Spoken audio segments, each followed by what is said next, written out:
Oh, hey, this is S. Michael Sims and Christine. And we are Taboo. Yes. A couple's journey into the depths of sexual depravity. Depravity, yes. Yes. That is who the fuck we are. Who the fuck are you? Yeah, who are you? And that is the question this evening. Who the Yeah, fuck are you? Who is fuck are actually you? listening to this show? No shit. No shit. You know what? I am actually wondering about that because we have had a few people who have commented like, fuck, I love your show. Fuck, this is awesome. Actually, several people. Yes. But then I came across some threads this week. There is that precious few who have listened to our show and feel some kind of way. Yes, which blows my mind because this particular thread that I'm thinking of happens to be on a site that is rather out there, very edgy, very out there, very alternative in every way, not just sexually, but in every way you can imagine. So, and this person has been going there for years and years and years, so it's like there is nothing, and I mean literally nothing, that this person has not seen or heard. Right, and boo fucking who, but, our podcast right. offended them and their husband. I now know too much about you. Oh my gosh. Oh my gosh. Oh, Mike's asshole is loose. Yeah, why do you fucking share so much? My husband was so disgusted by you. Thank you for turning off their show. Yeah, I thank would have you, thrown darling. up or jerked off Yeah. or whatever. Like, okay, and you know what? He's fucking going behind her back and listening to it. I'm sure of it. Yeah. Okay, we feel a little something about this. I mean, come on. It's just stupid. It's stupid. Don't be a fucking hypocrite. If you're an edgelord, if you're supposedly into edgy shit, yeah, then fucking be a man. Like, man up. Even if you're a chick, just fucking own your shit. Exactly. And oh, my husband thanked me for turning it off because he was so disgusted. Really? Oh my gosh. In the meantime, we've gotten some wonderful emails from listeners talking about their kinks and their fetishes and lifestyle, and we love it. And keep it coming. Yes. What's the email, baby? It is Taboo, a couple's journey at gmail.com. Yes. And it's in the description of the podcast. So on YouTube and on the podcast elsewhere, you'll see it. So tonight is Saturday night, and we never do a podcast on Saturday night, so why the fuck are we bothering to do a special show on a Saturday night? Huh, that's a good question. Whose fault is it? Mine. First off, I read that thread today that sparked our previous tirade. If that noise. Yeah. And I really felt like I wanted. I mean, I've already added to our description on our podcast, as well as I made a TikTok video about it. Yes, you did a warning. I read it. It was very articulate and profound and all the things. And if anybody is butthurt after reading your fucking warning, that's their own fucking fault. Period. Yeah. Well, if you're not looking to listen to people talk about their life in transparency in all aspects, especially when it has to do with sex, then don't listen to the fucking podcast. The name of the show itself should be a dead giveaway as to what the fuck we're about. Taboo. Look it up, people. What does taboo mean? And the words sexual depravity are in the fucking title. Yeah. And if we post a link to our podcast on a thread that you happen to see, read the title. It's still there. The title is still there. It still says taboo. I can't believe all the sexually depraved stuff I was hearing. Yeah, I don't want to hear about what he puts in his ass. I don't want to hear about, their sex life. Oh, fuck you. Oh, fuck you. What do you think sexual depravity, the journey into the depths of sexual depravity means? Oh, my God. Sister. Not sister, that would be gross. Yeah. But that is, that was my main motivation for wanting to do a special podcast tonight, was to address these just ridiculous comments from people who listen to our podcast, and I do want to qualify this and say there have only been a couple. Okay, the overwhelming majority love the podcast, so that's great. Which is why we're 8 episodes in. But I would say even the haters got like 4 episodes in before they gave up because it was too offensive to them. So hey, that's better than giving up after the first episode. So yeah, and that's just, whatever. Yeah. Yeah. Hey, we have an audience that if your Puritan upbringing, prevents you from enjoying the shit we do, then God bless you. And that's just it. We have a particular demographic that will listen to this. And she even said that the person who posted this horse shit even said as much. Like, I'm sure that you guys No, I think that was somebody else. An audience out there. It was in the same thread. Okay, but I mean, whoever. It was, I'm sure that you guys have a target audience out there. It just may not be me, which is fine. Yeah. We're not for everyone. We totally admit that. Oh, yeah. Yeah. Yeah, no, well, I mean, come on. Not every couple out there is into the lifestyle, the swinging, but thank life. you to these people who did, air their grievances, because now we have a warning. Yeah. Just to help you understand exactly what the fuck taboo and sexual depravity fucking means. We now have a warning. Yeah. So. Because those words were not descriptive enough. I guess not. Yeah. So we have put an explicit warning on the description. So people will now be warned that we are... and the funny thing is, I talked about the fact that on my TikTok video, I talked about the fact that some people who are, like vanilla, or not vanilla, but people who are actually in the lifestyle are like, yeah, this is very mild. This is very, can it even be classified as taboo? Because they think that it's so mild. So we get some people who are supposedly edgy, who are so offended by it. And then we get these people who are actually in the lifestyle, who are like, that's nothing. That's nothing. You guys are, almost have vanilla. fun exploring you too. Yeah, right. Like we're so sweet. Which I'm so excited. Can I tell them about our guest? Yes. So I'm so excited because our first guest that we're going to have on the show, and I'm not sure if it's going to be this Wednesday or a following show, but is an exotic dancer who has done tons of camming. I don't think you should lead with exotic dancer. I think you should lead with an actor. Okay. Of B movies, B horror movies. That's fair because she probably does make more. Well, I wouldn't say she probably makes more money dancing. Well, but I think she'd probably be more known for the exactly. Yeah. Okay, so an actress in some sexploitation horror films. Yes. I'm not going to say who it is because I want it to be a surprise, but this person is in some sexploitation horror films. And also has a history of being an exotic dancer. Relatively speaking, not too far from us. I can say where we're in Indiana. In Indiana. Yeah. And has also appeared in many B horror films, and has also done tons of camming. She has an OnlyFans. She's got like 22,000 followers on Facebook, which is pretty damn good for as young as she is, and what she does. I have 60,000 on yeah, well, on somebody's been doing it for a minute, so. Oh, only 3 years. She's probably been doing it longer. But long story short. Oh, that probably wasn't good, right? Sorry, not trying to one up anybody. Long story short, we have found someone who is, I guess, lifestyle adjacent. Yeah. And will make an interesting guest for our podcast. Yeah. So some interesting stories, if nothing else. Yeah. So if that sounds interesting, like, hearing some behind the scenes stories of the, sexploitation horror type shows.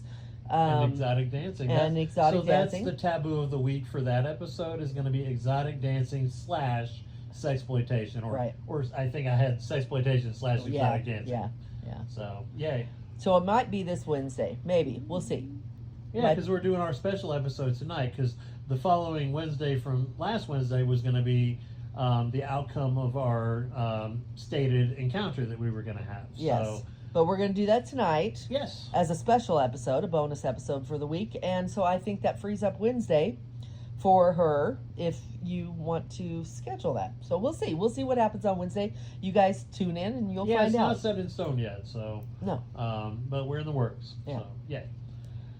So, having mentioned today's festivities. Yes. Shall we proceed into the details Yes. of said encounter? Yes, so you all might remember that Mike wanted a fantasy to be played out Slash penitence. Yes, / penance that he felt he deserved. So if you listened to last week's episode, you know that we had. So for the last 2 weeks, the last 2 episodes, we've had some issues that we have been overcoming. Which we're a new couple, so that's not unusual. And you know, we've come through them fantastic. Thank goodness we enjoy talking, the both of us. So we are really, even though we butt heads for sure, you know, when we are on the defensive, we're human. But we come up with solutions and different things. And I absolutely support Mike in the way, whatever he needs to do to rectify the problems that he sees. And with this particular situation, he felt like he needed some penance, and he needed me to find a man to be with. What kind of man? A white. Why white? Because you told me a few weeks ago, candidly, while we were having sex, I don't think I'll ever want to see you with a white man ever again. And in the previous episode, I kind of discussed why I felt that way. Again, I was kind of in the middle of a fantasy role play situation in which I'm the only white man in her life, and she is a slave to black cock. Because I have these, you know, reoccurring black cock fantasies, interracial sex. Which we've talked about. Yeah, our previous episode was on interracial kinks. But I was being selfish, and the big bad, like the thing that I really felt guilty about, was that in the middle of one of her intense fantasies that she had come up with, I totally got into it for 20-30 minutes, and then boom, it ended, and I didn't finish it, and just went down on her instead of finishing the fantasy. Yeah, it was really bad, honestly, because I concocted this fantasy, which typically Mike does, and I've learned as we've been together. I've learned, and I talk about this. I talk about this on my other podcast, the After Dark podcast. That you know, when you start learning your partner's fantasies, it's going to take a while before you really know how to push all their buttons. You have to learn the things. You're going to have to withstand him looking at you being like, no, that's not it. Do this. And as long as he's willing to, you know, and he's patient, you'll get there. And that's what we've been doing. And so this was probably the first time I have ever just pulled a fantasy out. And we actually, I mean, I've talked about things, but I mean, to actually pull a fantasy out and be pursuing it for and an entire... have me respond as correct. well as I did. Yeah, to turn into a sexual moment. This was the first time. And it was really very hot. And it was hot. And it also had to do with my insecurities, which did not help the whole situation when it went the way it did. So I pulled down, you know, broke down my walls for my insecurities. Dealt with your own baggage. And I threw out the fantasy that would completely face my fears, and it went well. I mean, I did not feel any sort of way that was negative or fearful or insecure. and I was going with it, and I was weaving this fantasy, and the man was living the dream. I gotta tell you, he had 2 women that just wanted his body.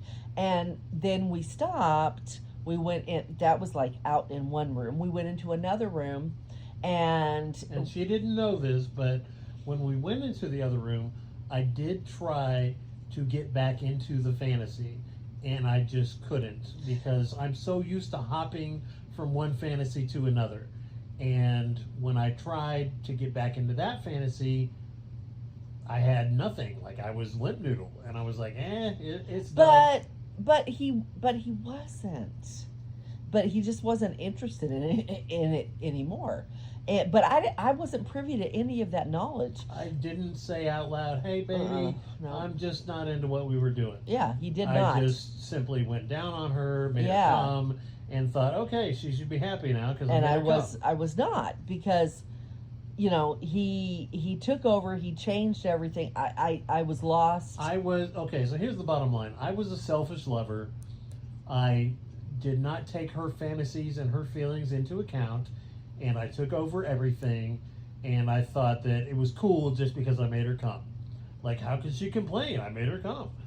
Which is just such a kind of fucked up way to think. I agree. But at the time, I didn't fucking understand. Yeah.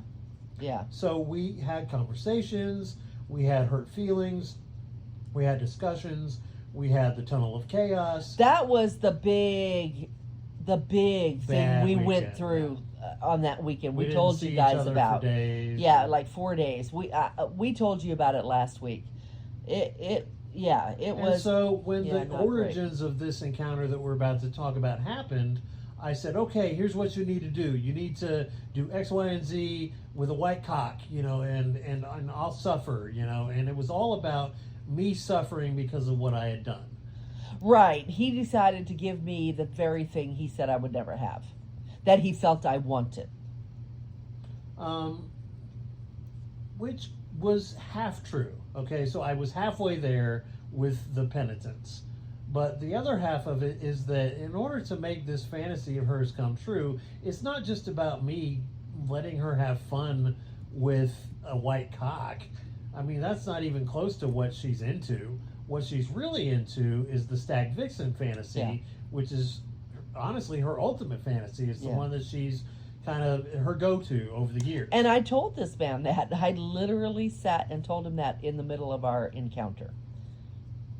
So today? Today. Okay, good. Which he doesn't. Mike doesn't know. I haven't. No. And this is all, again, a real-time episode. Yeah. I mean, there's a lot of shit that she hasn't told me yet that I'm excited to find out about. So, long story short, over the preceding week, we set up an encounter for her to meet with a white man, with my motivation being that I did want to be penitent and make up for the fact that I was a selfish lover, but I also wanted to give her, you know, this kind of go-to fantasy of hers of the Stag Vixen, which we, as of yet, have not quite completed. So you guys are like in real time experiencing right in the middle this fantasy with us. It's not done yet. Yeah, I have not reclaimed her yet. Yeah, there is a if you know Stag and Vixen, which you might not, I think go ahead. Yeah, explain. Okay, so Stag and Vixen, real quick, is just basically a very dominant, very confident man. That would be me. Yeah, who I mean, basically, he's a man who's had plenty of sex with plenty of women. He's very, I don't know, confident and he's not. It's not like he's out there seeking a bunch of women to fuck, because he's been with women. So that's not his priority anymore. His priority has turned into other things, which is that's what happens to men as they get older and they've had a lot of sex with a lot of women. They start looking for other things, and that's what the stag is at a place mentally where, and his libido, where he is like, you know, I've been there, I've done that. I want something different. So what he wants is he wants his woman to be A, really hot. He wants her, B, to be hot to other men. And he wants other men. He wants her to entertain other men. and to let them have her. And that can happen in a lot of different ways. And there are lots of different scenarios that the Stag and Vixen situation can happen in. And we talked about that in the previous episode. Yeah, he can be Same there. Room. Yeah, he can send her off and say, go do your thing and let me know where you are. I want you to be safe, but maybe send me some pictures or whatever, and then come home and tell me about it. Or he could be in the living room while you're in the bedroom, or he could be in the room with you. He could be sitting on the bed with you, touching you. But typically they don't take part in the act. They want their purpose is to see their vixen, me, pleasured by another man. I mean, that is literally what they're getting off on, is watching her get pleasured by a man who is lusting after her tremendously. And part of that dynamic is that he's very confident. He knows I'm giving my gorgeous woman to you, and you think she wants you right now, but what I know is that she will always be mine, and she will always come back to me. And she's doing this for me. And she's doing this for me. This is about me and her, not you. And that's what happens. And then she comes back to him, and they have a reclaiming kind of traditional ceremony, and they're all they could be anything. He could take her to a bath, run her a bath, wash her hair, wash her body, take her to bed and make love to her. He could just totally make love to her right then and there without a shower or bath. It's whatever they want. Whatever he wants. Honestly, it's him, because he needs to reclaim her, reclaim what is his. And I will say that my part in the Stag fantasy has begun.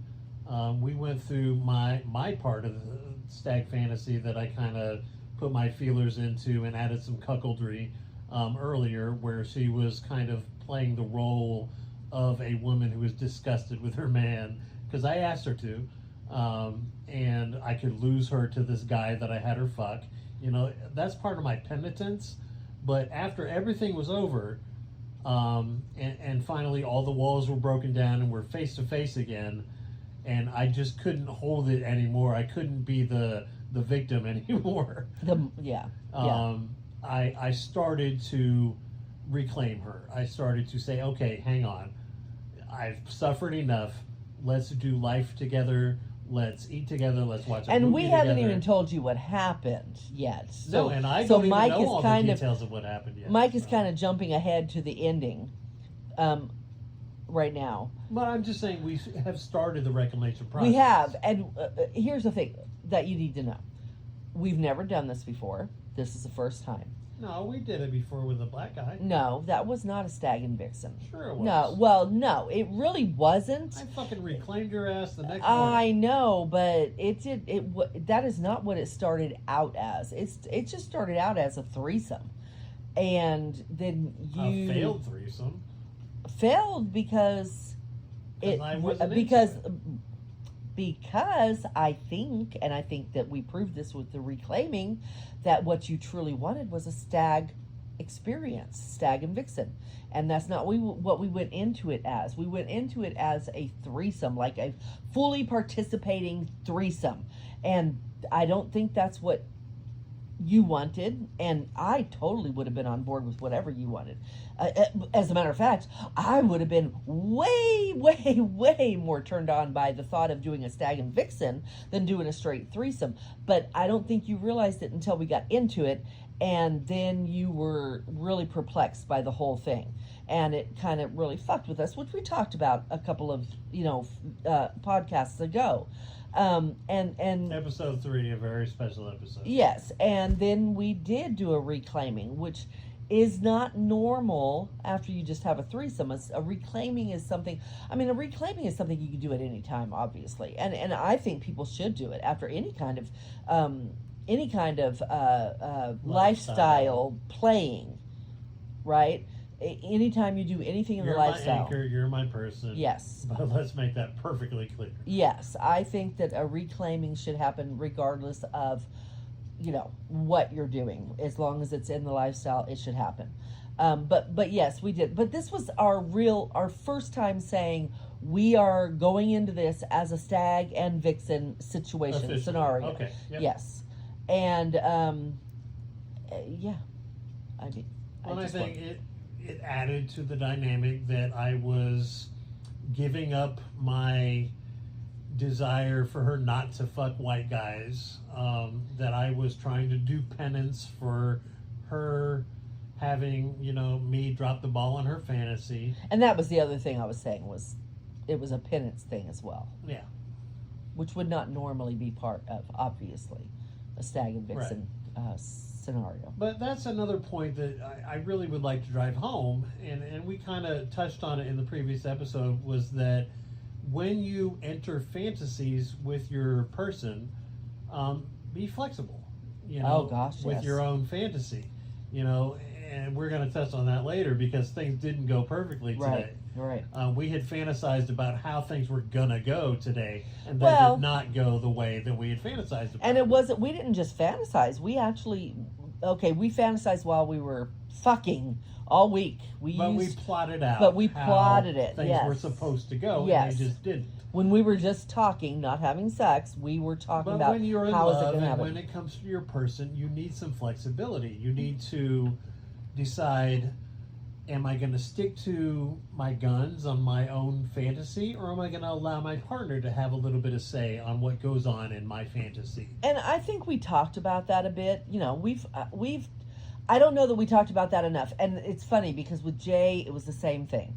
We discovered after the fact, oh, yes, we should have done more of that. Okay. And I think we've learned that with this as well. We should have explored more, well, what if this doesn't go the way we want it to?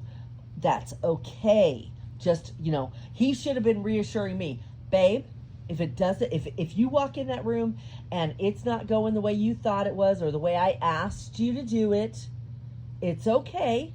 Go with it. Do the best you can. So are you saying we didn't talk about that? We really didn't. Really? No. Do you think we did? I do. Because really? Okay. what I'm typing into the search in our chat is Plan B, but I'm just going to type Plan because it's not recognizing Plan B. I mean, if you find something, I don't recall an actual Plan B. I mean, besides an escape plan. He told me to make sure that I used the safe word. In other words, like texted him and said our safe word, and he would come because he knew exactly where I was, the room number and everything. And if I text him the safe word, he would come and get me. So we talked about that, but I don't recall any other conversation about if this does not go the way you want it to, what should you do? Have you found it yet? No, and you know what? Sorry, guys. We're doing this almost live, It's No. this is something that I would normally edit out, but fuck it. I'm not going to dig back through our chat to find the conversation. So he thinks but I know it's there because I did specifically say you need to be prepared mentally, and I know you're going to remember this now. You need to mentally prepare yourself in case things don't go exactly as we plan. Remember that? I do not. Oh my God. I do not. I do not. I don't remember having that conversation with you at all. So my word, and it's a conversation that should happen for sure. So if we did and I don't remember, that's good. I mean, we should, but I don't know why I don't remember it because that would be kind of key here. I don't remember it, and things did not go the way we planned, and I would say it created a situation, and we will explain that as soon as Mike is ready. We will explain actually what happened, and you will understand. He's on his phone. I am saying these things hoping he's hearing me, and he's going to put his phone down. You know I'm hearing you. I'm just looking for evidence of the fucking... You don't need to. It doesn't matter. Plan B thing that I'm talking about, because it doesn't matter. I wouldn't dream it. No, I believe you. I'm not doubting you. I don't remember. But it doesn't matter at this point. We just need to tell them what happened. Now comes the silent air, because I have said as much as I can while he is searching. This is going to force him to edit this podcast.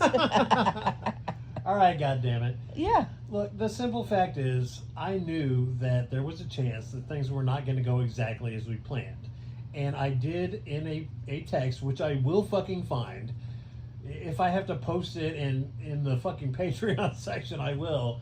That you need to mentally and emotionally prepare yourself in case things don't go exactly as we planned. And I think it was probably in reference to the reclamation, because I don't always have mental control over mini jaws. So like when we did our first reclamation, I didn't instantly get it up and fuck her the night after, or the night of our encounter with Jay. I didn't reclaim her until the next morning because I couldn't get into it and physically. I do remember that we talked about, we definitely had a conversation, and I know we referenced the way it went with Jay, which was not ideal. So, maybe for whatever reason, I'm just not remembering the rest. But at any rate, I mean, it really doesn't matter. No. To the story, where it doesn't we matter. I think we have explained how we got there. Yes? All he's trying to say is he did prep me. He's just trying to say he prepped me. He did take care of me in that way, and he tried to this prepare whole me. thing was my idea, so I better have my ducks in a row. Right, and just because I don't remember it doesn't mean he didn't do it, and that's fine. Unfortunately, it did not help me today, even if he did say it. Okay, so now we're getting into what actually happened today, which, again, this is all real time. This is the first time that I'm hearing what actually went on today. Right. What I got to hear, and I'm so happy to report this to you, is the fantasy part of what I expected to happen. And so she played a role. She played Mistress Frame, who is one of her many personalities that we use in our fantasy world, who is the bitch that pissed off at me for giving her away. And she was kind of orchestrating everything, and I'm supposed to shut the fuck up and stay out of her fantasy. And she played that to a T, all the way from the time she showed up at the hotel with this dude to the time I got home from work hours and hours later. And I told her, as I was suffering, because she laid it on heavy, man. Like, she made me feel like shit. Like, I'm going to leave your ass. This motherfucker did shit to me that you have never done. What is the first thing I said to you? I said, yeah, we need to talk. You're a fucking idiot. We need to talk. You're a fucking idiot.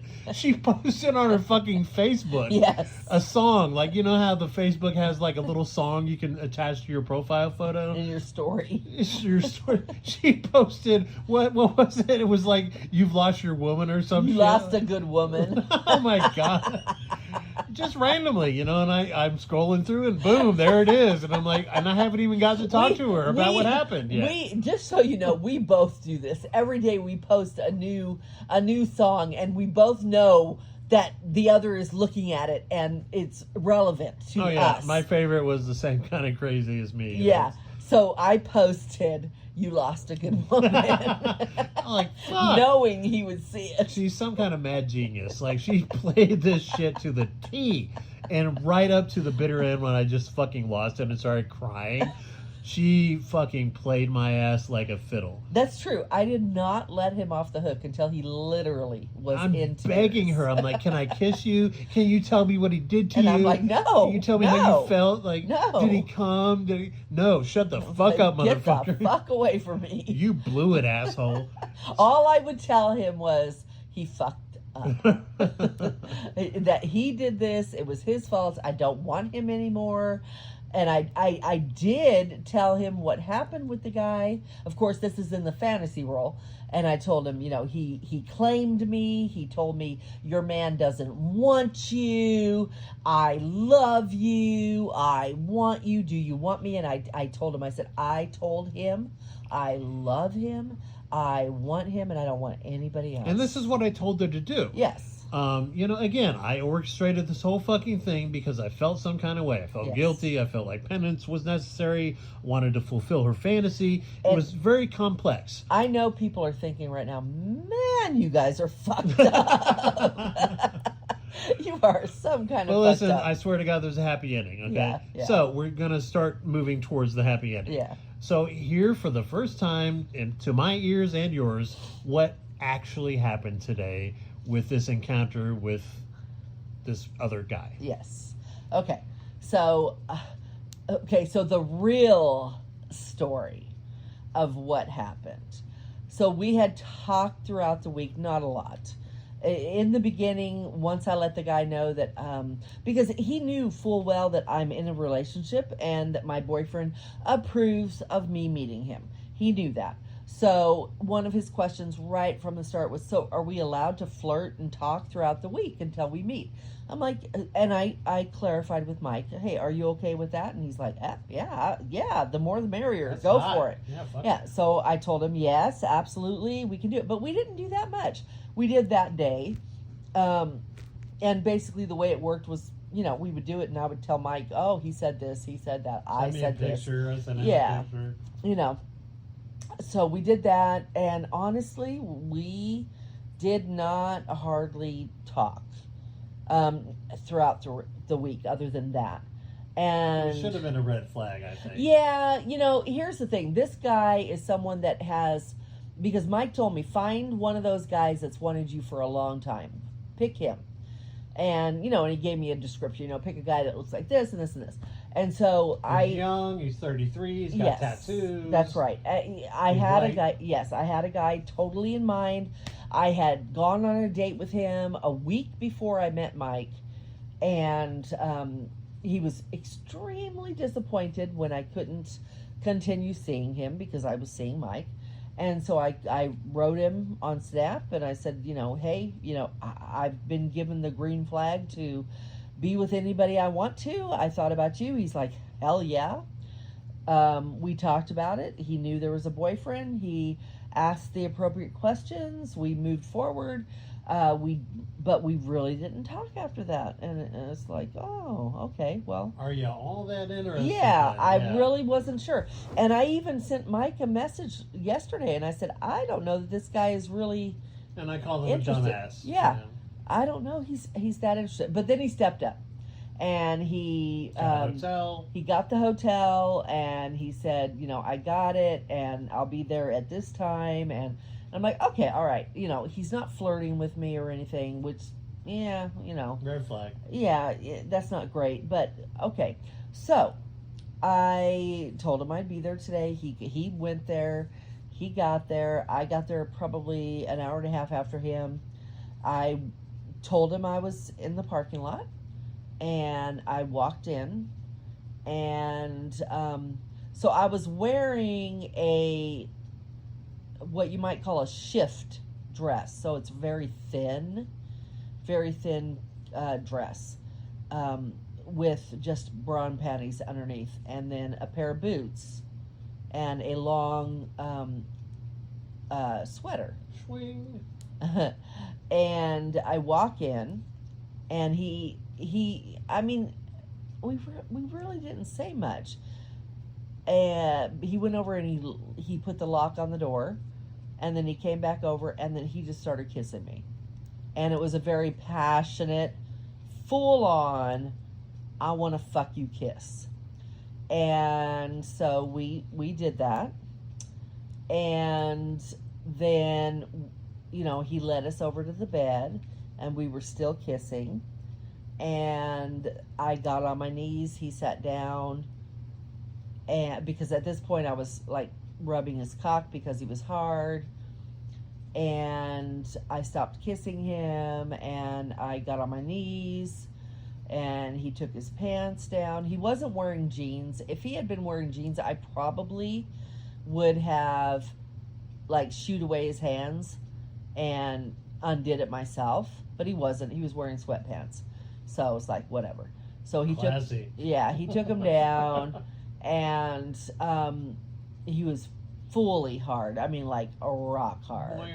Yeah, like stood up all by itself, no problem. And I looked him up in the eyes, and I just stared in his eyes like, may I? And I mean, he didn't say anything. And after probably 30 seconds, I licked the tip of his cock. And he was just like, oh my God. And so then I licked the length of his cock. And he's like, fuck. You know. So this went on for a bit. And then he, you know, and he was saying all the stuff, you know, oh my God, you know, you are fucking amazing. You're so fucking hot. And he had his hands in my hair, and he was, you know, rubbing my face and grasping my throat.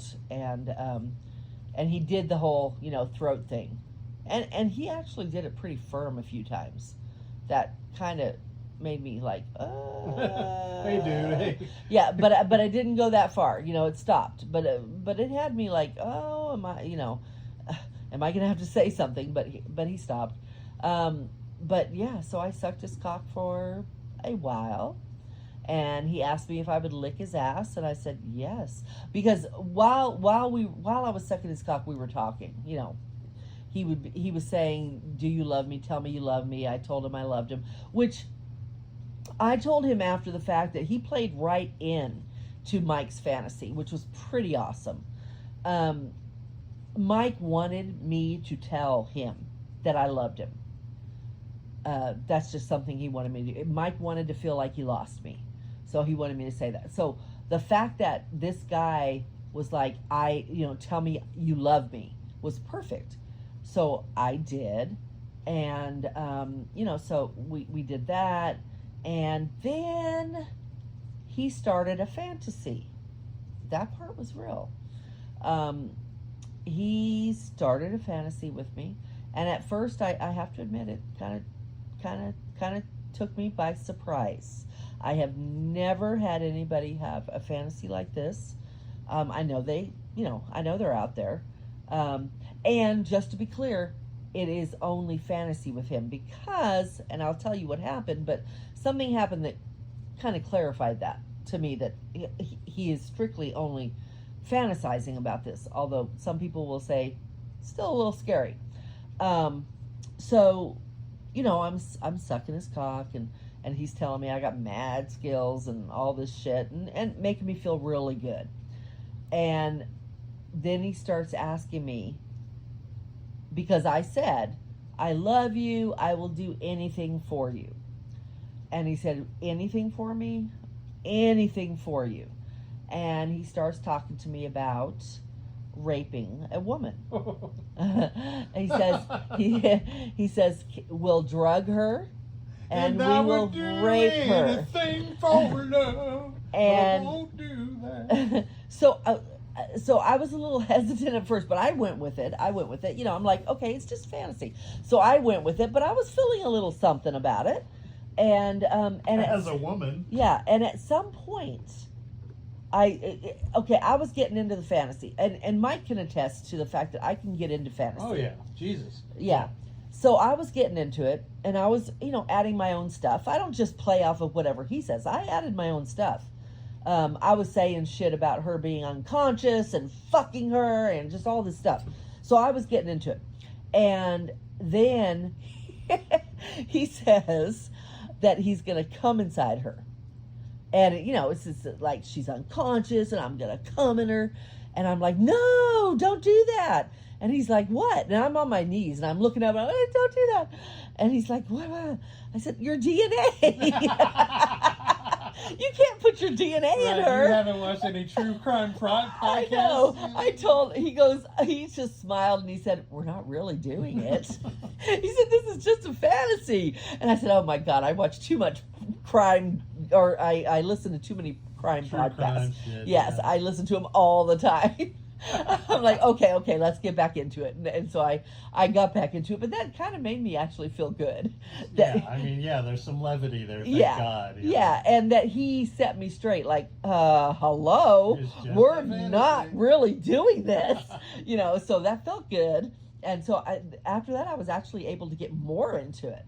And so I'm getting really into it, and he pulls me up on top of him, he takes off my clothes, and he tells me, he's like, I got to get you naked. So he takes off my clothes, except for my boots. And my panties were still on, too. And I end up on top of him, and I fuck him. Not for long. And then So you rode his cock. I rode his cock, yes, with my panties on. And then and I had a little lace, like, bra thing on, and boots. And so then he rolls me over. He's like, I got, take these boots off. And he helps me get my boots off. And then he gets on top of me. And missionary. And he's got a new fantasy. And he says that he wants me to be his mom. Which, oh, mammy. Yeah, this guy is 33, so he is absolutely. And you are. I'm 63. So, yeah, possible. For sure. And I immediately just slipped right into it. I mean, I sat there and looked at him for a minute, and I thought, okay, all right, yeah, So this is what we're doing. Yeah, okay. and I literally was like, just saying to my, as I'm thinking, what am I going to say? So I got into it, and I, spit out the shit that I needed to spit out. I said, oh my God. What if your father walks in? Yeah, what if your dad walks in? What are you going to say? And I told him, I know what I would say. I would tell him that your son's way better than you. His cock is so much better than you. Oh my God, he fucks me like, just all the stuff. And he came. That's when he came. And Mike and I had, Mike had told me there were two pictures he wanted. And one was the guy's cock near my face, and the other was cum on my face. Neither one of those happened. Well, the cock near my face did happen. Yeah. Well, no, it did. That's definitely on my face. It just didn't happen at the beginning. It happened at the end. Because this guy was like a fucking freight train. The minute I walked in, he started kissing me, and we didn't stop. And I texted that to you at one point. I said, you know what? I bet that he's being the type of selfish lover that you claim that you really want, and he's just going for... Hold on. I never said I wanted a selfish lover. I said I wanted a aggressive, dominant lover, yes. Who's into his own getting off. Those were your words, baby. No, I never said it like that. I totally get why you hear it that way. But that is not what I said. I do want a man who wants to... See, you got that from our recent conversation. Because recently I said, be selfish. That was the big argument we had a couple days ago. Because I told him I feel like he has a block. And that he needs to learn to be a little selfish sometimes. Not to just always be about my orgasm. And I stand by that. But no, that is not 100% what I'm looking for. I mean, if it was, then I would have said that differently to him. No, but I do want a dominant man, a primal man, a man who can be an aggressor, for sure. I still want to get off. I don't want him to just fuck me and walk away. I've made it really clear, and if you go back and listen to any of my previous podcasts, I say straight off, the whole coming quickly for a man will not work. And I tell men, do not do it. If you know that you are the kind of man who comes and goes to sleep or just isn't interested for 24 hours, 48 hours, then don't do it. Do not come. Do not come. But if you're the kind of guy that can, if your woman is interested and actually touching you and doing things, that you can come and then cuddle, and she can shove her tits on you and rub her pussy on you, and you're going to get hard again and you guys are going to fuck, then yes. You know what you need to do? You need to give her your cum really quick, because that is going to make her feel so fucking good that she had you so fucking horny that you couldn't control yourself and you came so fast, but now you're fucking again, and she's going to come more. Yeah, that is the perfect scenario, and that is what I told him I want. And I did not get that today. Although I wasn't looking for that today necessarily. Today was about, honestly, it was about Mike's penance. That's really what it was about. So I already had it in my head, however it ended up, however it played out, was absolutely fine. And it did not go the way I wanted to. You know, there was no, I didn't get to suck his cock and have him come and then we fucked again later, which is what he said would happen. Right. That did not happen. Which is what I said I wanted to happen. Yes, I know you did. The only two things I asked for in this entire encounter, yes, other than you being with a white dude, yes, was I wanted a picture of his cock next to your face, and I wanted a picture of his cum on your face. And I didn't get to do... And neither of those things happened. Well, the cock on my face, guys, if I have to post the picture, I will. You will see a cock next to my face. I wanted his fully erect cock next to and her it wasn't. face. It was not fully erect, but it was pretty erect, and it was next to my face. It had just been in my lips, so yeah. And it's like, you know what, beggars can't be choosers. I think it came through on the picture. I think he knew. He knew this was a Hail Mary. This was like a afterthought kind of picture. And he's right. It was. And that wasn't my fault. No, because this motherfucker yeah, was only interested in what he fucking wanted. He Yeah. was a selfish lover. Yes. He didn't do any of the foreplay. He didn't do anything. He was only interested in his fantasies. There were two fantasies. I sucked his cock. I fucked him. It was over. I came home. There was nothing else. Now, what I'm most interested in, and you know this, is your orgasms. Well, Your acting. I did. Tell the truth. Yes, I did have orgasms. Yes, because even though it was the way it was, and it didn't play out the way I wanted, it was still good. I came when I was. Okay, I'm gonna qualify this. I said I came while I was sucking his cock.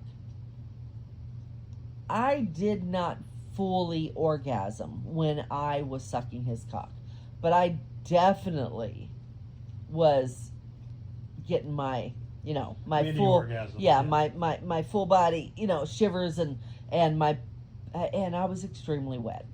And then I did come twice while he was fucking me. So that was the extent of that. And honestly, once it was over, it was very apparent, what we were there for. He went in the bathroom, he cleaned up, he came out, he got dressed, he put his shoes on, and I asked him, because at this point I wasn't sure, are we going to fuck again? It was only 1:30, so I'm like, are we, but I didn't say that. I just was looking, watching. And so when he put his shoes on, I was like, okay, so are you going to leave or are you going to stay? And he said, I was going to wait till you leave. And I said, okay, well, and I took that as him saying, go. So I said, okay, well, I guess I'll get dressed and I'll get out of here in a few minutes. And he's like, okay. So he got what he wanted. Yeah, exactly. It was... and didn't give a shit what you wanted. No, he did not. He didn't even ask me if I came. Didn't even ask.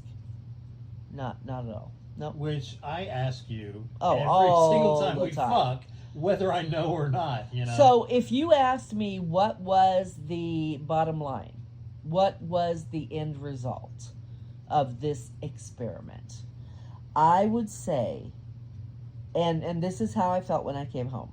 This is how I felt when I left. This is actually how I felt during it. Because I got to say this. Mike, okay, we were fucking.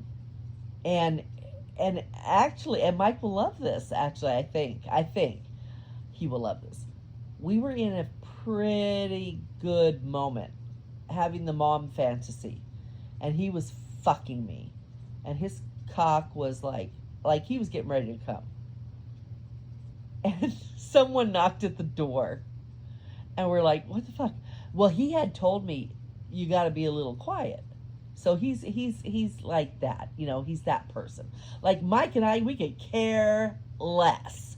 You know, go ahead and think. We had a repairman come to our apartment yesterday and repair the fan in our bathroom, and we're fucking in the room next door. Like, we don't give a fuck. Yeah, no. So, and this guy's like, shush. He actually, when I came, he put his hand over my mouth. Very hard, too. Like he was smothering me. But the door, someone knocked at the door, and he stayed inside me for a minute, and we're both like, stop moving. And then he got up, and he went and looked through the peephole, and nobody was there, so he's like, he came back, and we started fucking again. Well, after we were done fucking, I looked at my phone, and I said, oh, go check the door. Go look outside the door. And he's like, why? I said, Mike, my boyfriend said he left something. I said, I'll bet you there was that's probably what the knock was. And he looked, and there was a Starbucks bag. So Mike had sent over an iced coffee for me, which was very sweet. But it also goes back to the whole him inserting himself into this situation, which he wasn't supposed to do because of the whole penance part of this. But anyway, after we were done, even, you know, after everything, he just, got dressed. I got dressed and I left. And that was it.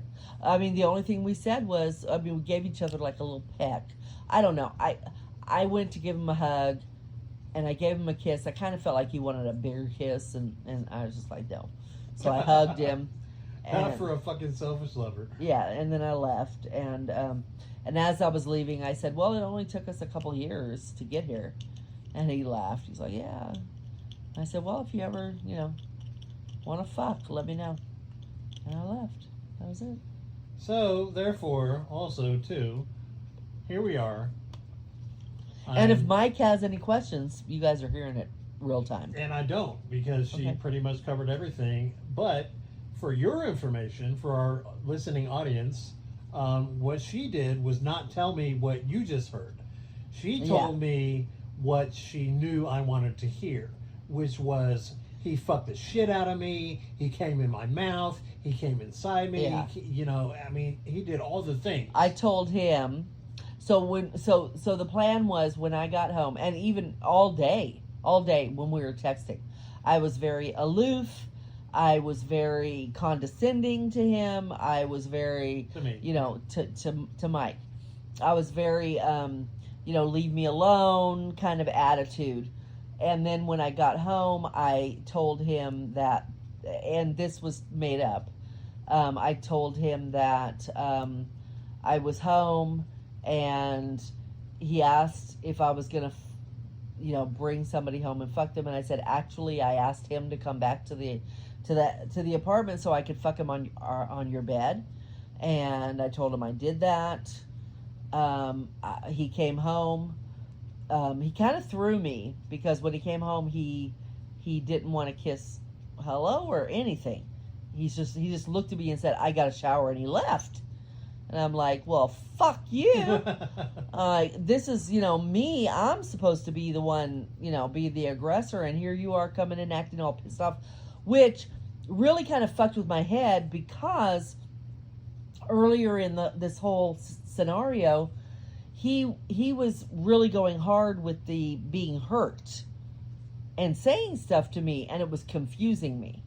And so so specifically, she had said, you know what, I'm going to fuck him until you come home, which wasn't for many hours later. Yeah. And what we had originally agreed to was that she would fuck him for 4 hours at this hotel.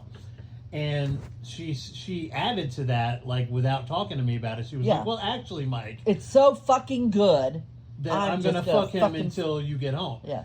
And I was like, wait a minute, we didn't agree to that. What the fuck? And he was already going off script by being so involved just in the whole asking thing. questions and He said he wouldn't do that. And my justification for it was that the only 2 fucking things I asked for was a picture of his cock next to her face, which she did not send me, and a picture of his cum on her face, which she did not send me. And it couldn't send me because that never happened.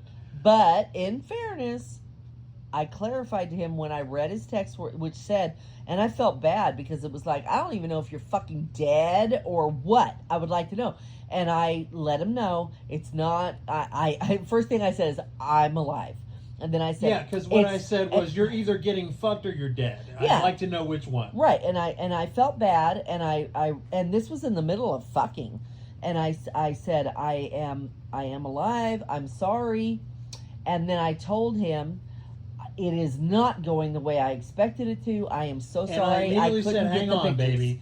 Stay in character. And she did. She didn't go backwards after that. She went right back to, you're fucking up, motherfucker. You know, right. This guy's fucking the shit out of me. But he knew that things hadn't gone right, so that's why he didn't get the pictures. I didn't not send the pictures because I was being an asshole. I didn't send the pictures because he was being a freight train. Yes. Which I guessed, and she confirmed with thumbs up. Right. And we got through that very easily. But Mike kept still inserting himself into the scenario. He was constant about this. and when I wasn't giving him what he wanted, which was the answers to his questions, he was getting snarky with me. And so I finally just pulled out Mistress Christine frame and I said, fuck off, mister. Shut the fuck up. Stop talking to me. And I honestly didn't say it like that. I just told him, stop. You are breaking our rules. And he said, how am I breaking the rules? And I said, and I told him, I'm like, you never said you were going to be a part of this in this way. You can't ask all these questions. You can't ask me to send you these things. You can't do what you're doing. You are supposed to just sit there and wonder what the fuck I'm doing. So she did. She played it to a T. Yes. She, put me in my place, and I suffered. Yeah. And, for hours I suffered. I was at work, and I was like, oh my God, she's fucking this guy. But he knew that was going to happen. He even said it to me. I'm going to be suffering all day at work. Yeah, it's true. And he tried to change it. I tried to change it because I knew something was wrong. And so here's the bottom line. Be always in tune with the person you love, especially when you send them off to do something weird like this. I knew something was off, and she'll even tell you, I sent a special text to her different personalities that she has with me saying, hey, listen, if things are going like not as you expected and you feel hurt or sad, fucking Facebook message me and I'll talk you through it so that you can stay in character, but I can talk to one of your other personalities and make you feel better. It was sweet. He sent me a text that was broken down. We talked to each other and this may sound weird, but you know what? Yeah. So let's tell everybody about our 4 different personalities. Yeah. This is new for all of you guys, but we've been dealing with this, I think, pretty much since week 2 of being together.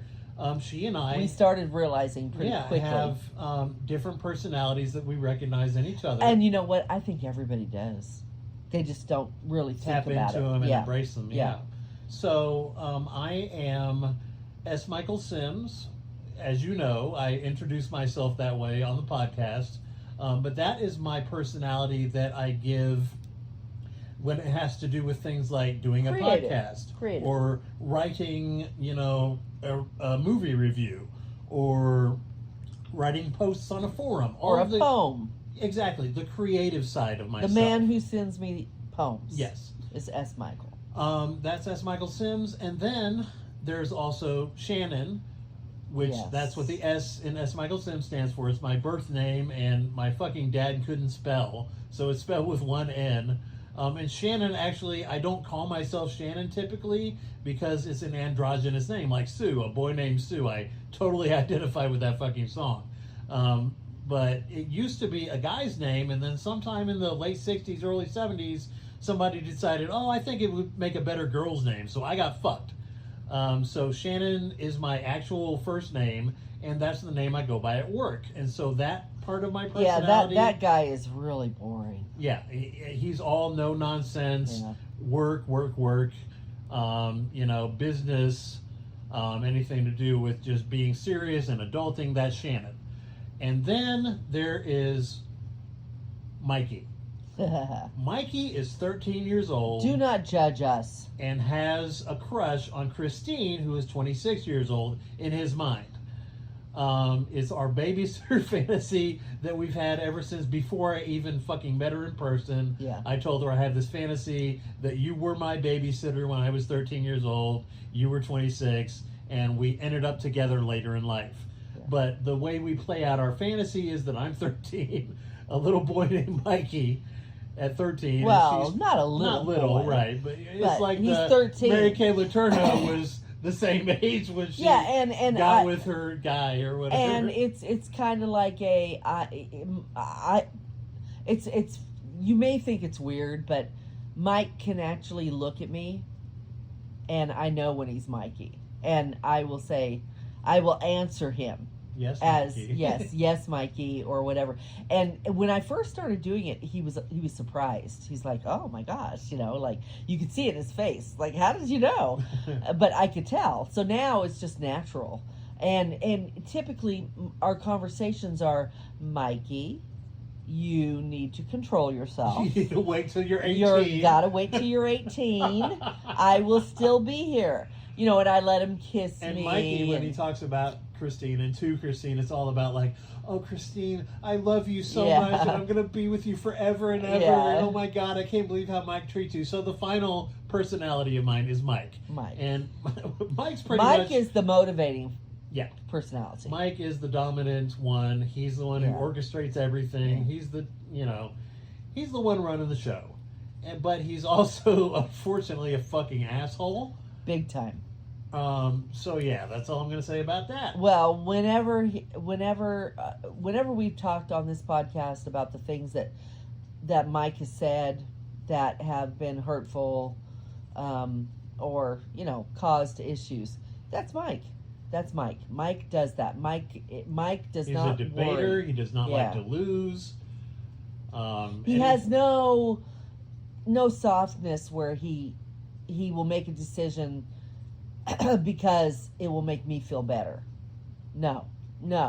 It's like, no. I don't make decisions because it might make you feel better. I make decisions because I'm going to win. I make decisions because I'm right. I make decisions because I want you to hear me. Never do I make decisions because it might make you feel good. What do you think, I'm a pussy? When I get in trouble, it's usually Mike's fault. 99.9% of the time, it's Mike's fault. Yeah. So Christine also has 4 personalities.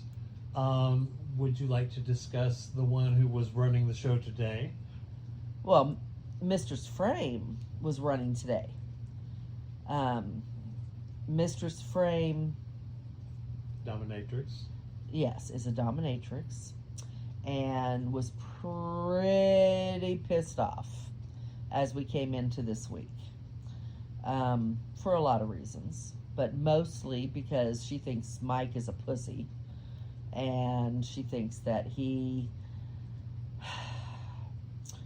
is tossing away, something that's good, and so she's pretty mad. And then there was Christine. And Christine does a podcast, and she much more just sees everything as it is. So she gets it. She's like, okay, yeah, I get it. We're all fucked up, and that's okay. That's okay. That's okay, because I might be fucked up, but I'm also a good person. And listen, Christine's running the show, like Mike's running the show on his end. Yeah, Mistress Frame thinks she's running the show, but she just doles out the punishment, which is what this whole Saturday was about, which is why she thinks she's in control. But honestly, Christine is the person who is mostly prevalent in our conversations and who is present all the time. And then you have Honey. Honey is my sexual side.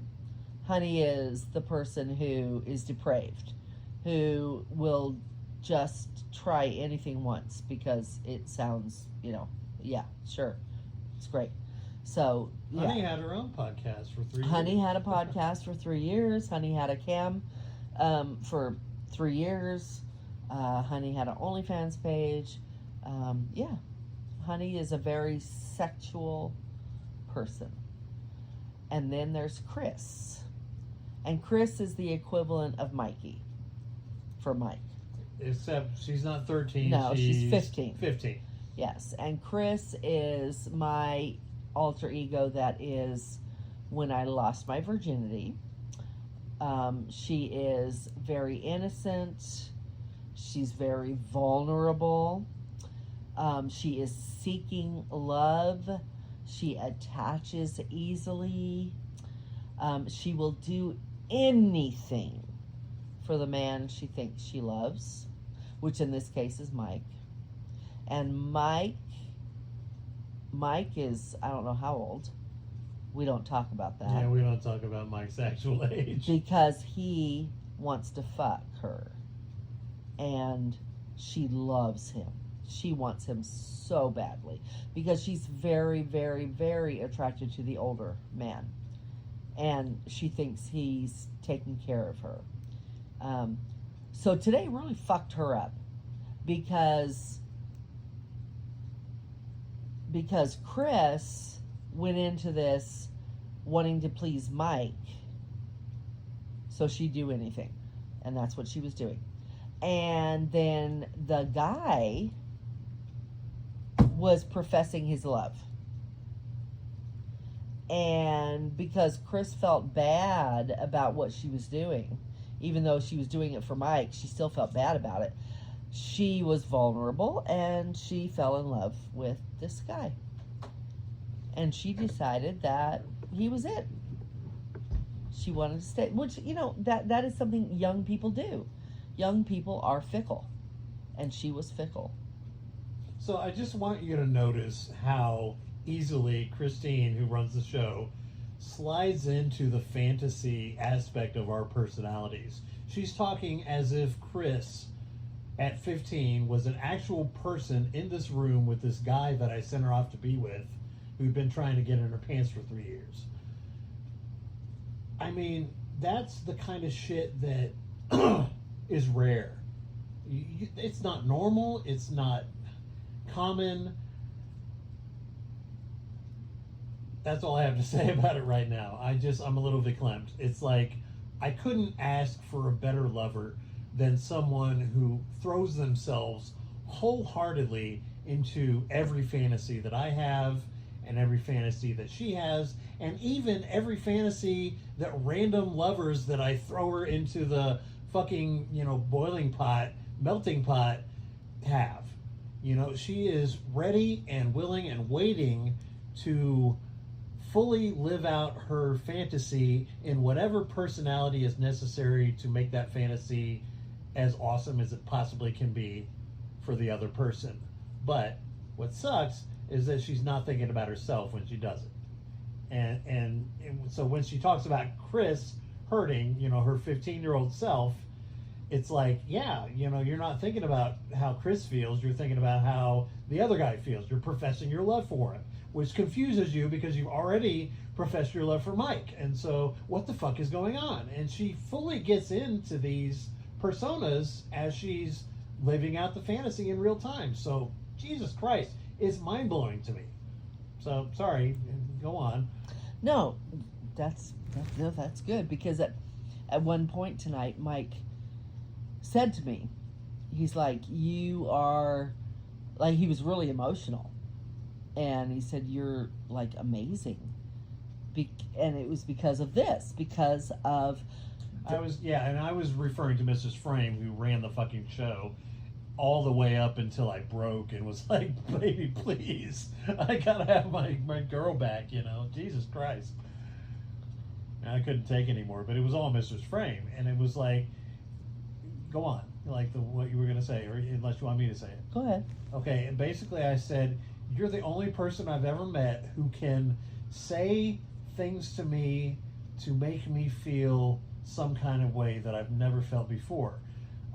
Meaning that she took the fantasy that was supposed to be a fun, exciting, kind of kinky thing that we were going to do, but also remembered that half of it was supposed to be penance for me fucking around and screwing her over on her fantasies, and she played all of it to a fucking T and made me feel like shit, made me feel like she was going to break up with me, like I had fucked up, like she only wanted this other dude's cock and maybe was going to just fucking throw herself out there and fuck all kinds of cocks and just didn't need my ass anymore. And this is all shit that I had suggested to her that she do, but, you know, throwing an idea out there is one thing, but actually playing into it and being convincing in your performance of that idea is a whole nother level of kink.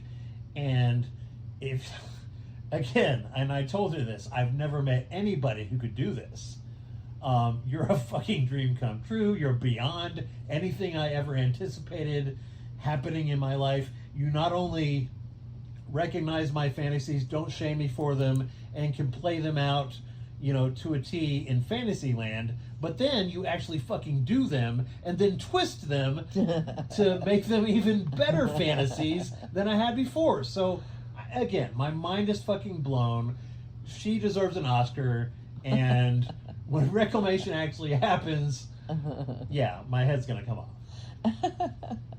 Well, and I have to say that probably part of the reason why it was so good was because it wasn't just about knowing what he needed, but it was also fueled by my own, in some cases, anger, some cases, you know, love, some cases, lust.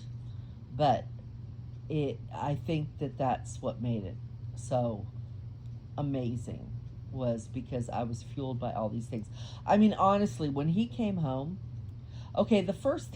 When I came home.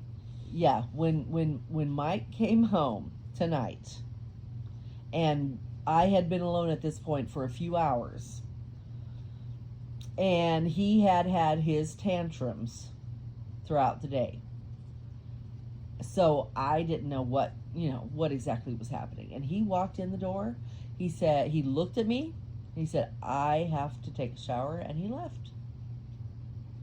That has never happened in our entire relationship, which I know is only a couple of months, but still, it has never happened. I have kissed her every single time that we have reunited after work, after being apart for any length of time. He never walks in a room and says whatever and walks away. Never. If he sees me and it's the first moment he walked in the room, the first thing he's doing is kissing me. And he walked right past me and went to the bathroom. And I literally said to myself, well, okay then. And I sat there and I didn't move. I just watched TV and I thought to myself, all right. I mean, I don't know what the fuck, but okay. The reason it bothered me was because we had a few moments throughout the day where I didn't know that he was still in character. Like the first moment we had was I didn't know he was still in character. The character of the butthurt lover who's upset that she's fucking around on him. Right. Even though he gave her permission. Right. And he was saying things that were really bad. And we didn't agree to this. And why aren't you sending me the pictures you said you were going to send? Yeah, it was bad. And so I thought he was out of character. He was being himself. And I broke. And I'm like, I'm not playing. I'm not doing this. I'm not doing this anymore. Yeah, I said I'm not playing. I'm not playing. Whoa, baby! I'm just role playing. Right. Get back into character. We'll talk about this later. Right. And he assured me, no, this is role play. And I'm like, okay, maybe you should have warned me that you could go here, because where you're going now is not good territory. And so fine, okay. So when he walked in. Because we've had these couple of rough patches, and he walks in and he just doesn't even literally doesn't even come near me. Barely acknowledges her. Barely. And goes to the bathroom and takes a shower, and I don't see him for the next 15 minutes. Yeah, I didn't know what to make of it. So I was not happy. So I get back in out of the shower, and I'm like, I'm ready to reclaim her right away. No. And I put her hands on my tits, and she instantly rips them away. No, fuck you. She didn't say fuck you, but it's like a clear fuck you. And I was like, how do you want to handle this? She's like, shut the fuck up, sit down, you're going to listen to me. I wasn't allowed to orchestrate shit. It was all Mistress Frame from that point forward, and it had been all day long, and I was over Mistress fucking Frame by that point. I was ready for some fucking Honey, or Chris, or Christine, or what the fuck ever. But she was not done letting me suffer. No, and I broke him.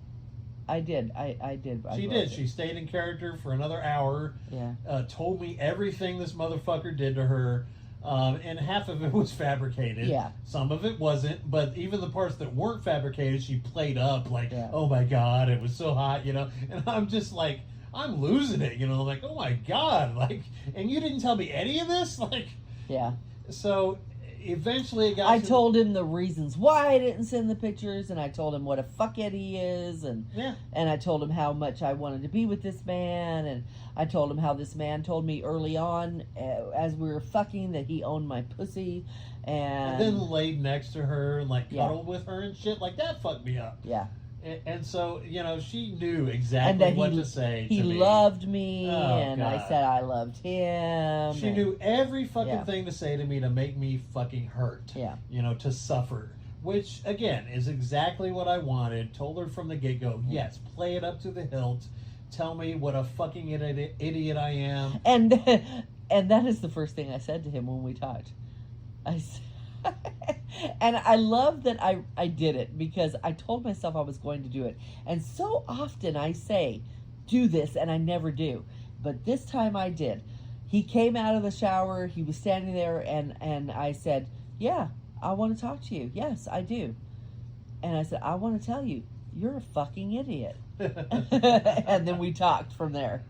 Yeah. And like I said, she deserves a fucking Oscar, because the next hour was just pure suffering and cuckoldry and however you want to spin it. I was like, oh my God, what the fuck have I done? And I broke down. I was like, I finally looked at her with tears in my eyes, and I said, can I compliment you? I begged Mrs. Frame to let me compliment her. Yeah, the first time he's like, can I kiss you? I'm like, fuck no. He's like, okay, all right. And he was so sad, walked away. And he asked me several times, can I hold you? Can I do this? And I'm like, no. And I kept up with my shit, and then he wanted to compliment me. Go ahead. So I forget what the first compliment was, but it probably had to do with her body or her face. Can I please compliment you? No, the first one was when you were standing over there, and you said I was amazing. Yes. That you never knew anybody. And so the compliment that I gave her was her ability to, like I said earlier, make me feel shit that I'd never felt before, based on her ability to role play so fucking well. And I said it in the way that I would say it to Mistress Frame. Basically, she had blown my fucking mind, and that he was speechless. That I was speechless. And she said, very well, or something like that. And the second one was when he was sitting in the chair next to me, and he asked if he could compliment me, and I said yes.